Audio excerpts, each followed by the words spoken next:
I was at the end of doing a live stream when one of my subscribers came in and informed me of a story in the chat, and shout out to that individual. I believe their name was Justin Cottrell. I hope I got the name correct. When they were telling me about this story right here. And when I opened it up, I said, and this is something that I'm gonna start saying, a lot of times when these articles get put out there, everything you need to know will come just in how the title is written. The title reads, Texas Tech students might have gone overboard celebrating. And under that caption, or under that title, you see a picture of a bunch of, mostly, if not all, palm-colored individuals partying around a bonfire that they created. Now, I'm guessing this is from the NCAA, and I think they're getting ready to go into the Final Four. And Texas Tech apparently must have beat the team that they played against. I'm telling you, they will riot whenever they win. They will do this whenever they lose. Hell, they've done it at a pumpkin festival, and I still remember that to this day.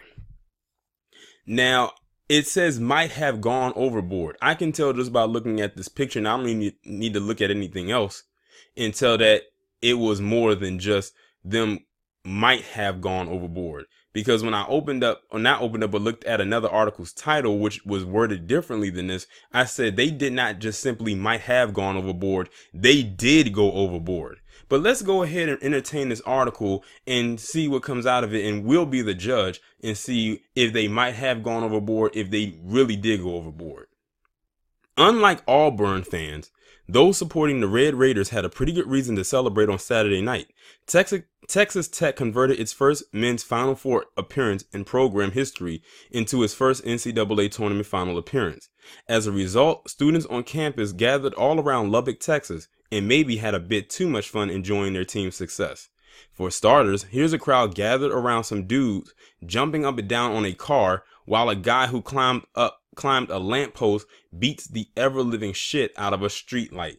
Now, I'm willing to bet that the car that they jumped up and down on was not owned by any of them, so any damages that come to that person, their insurance is going to have to pay for it. But really, it should be the ones who did the damage. And it said the one guy climbed up a lamppost and started hitting it as if it was another person. And they have the nerve to sit back and call us apes.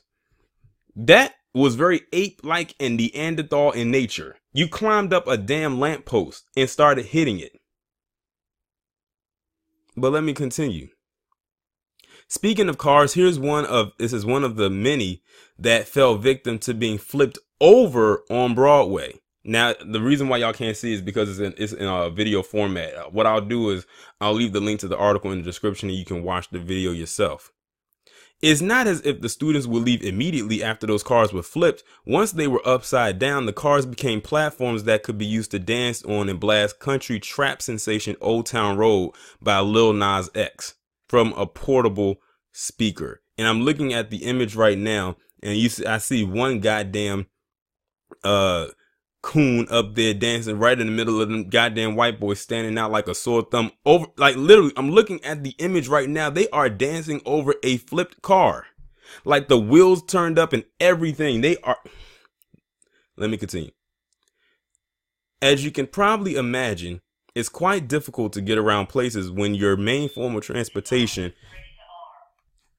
Sorry about that interruption, but back to what I was saying. It says, as you can probably imagine, it's quite difficult to get around places when your main form of transportation gets flipped into oblivion thanks to some batshit crazy college kids. The good news is that Lubbock is one of the many cities where you can rent a Lime scooter to get from place to place with relative ease. The bad news is that they've all been set on fire. Like, they literally have a video for every caption that this article is giving, but they said that they might have gone overboard.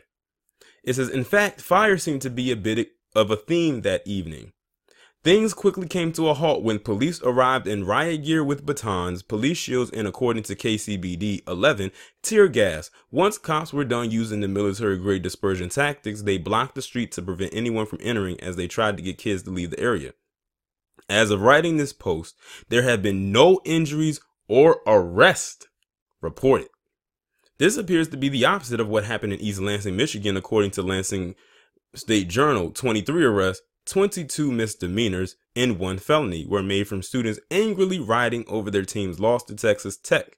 So now this is like dueling stories here. But then again, we're talking about Texas here. They also burned couches and were reportedly hit with tear gas. Oh, and there was this too. A police tackled a student with a street sign and arrested him. And they like to call us wild animals and monkeys and apes and gorillas and whatever kind of thing in the wilderness that they could think of. Yet you have shit like this that's going on. I'm telling you, sometimes the jokes just practically write themselves. That's becoming like one of my new go-to phrases because it's so true.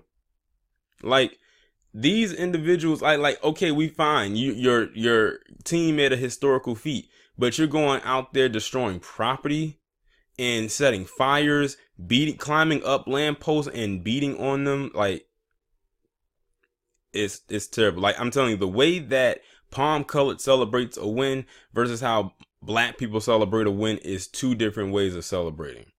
Let's just put it this way. We may be a little rough around the edges in some aspects of life, but we have a more tame version of ourselves. They're a bit rough around the edges and they're not as tame. But when you look at how a lot of them act in settings like this, you're getting a slight glimpse of how their ancestors were. And I'm not talking about the ones during Jim Crow. I'm talking about the ones before then. But y'all just got a glimpse right here of this. But it just says right here, they had no arrest. No arrests were made. None. But you know, I guess it is what it is. I'm not shocked, nor am I surprised. But it's amazing how they'll still fix their lips to say stuff about us, you know, tearing up our own neighborhoods and whatnot. Yet they're either tearing up their own neighborhood if they're from around that area, or they're tearing up someone else's property that does not belong to them. And I bet you they're not going to have to pay a dime for it. Y'all let me know what you think down in the comments, and I'll talk to you in the next one.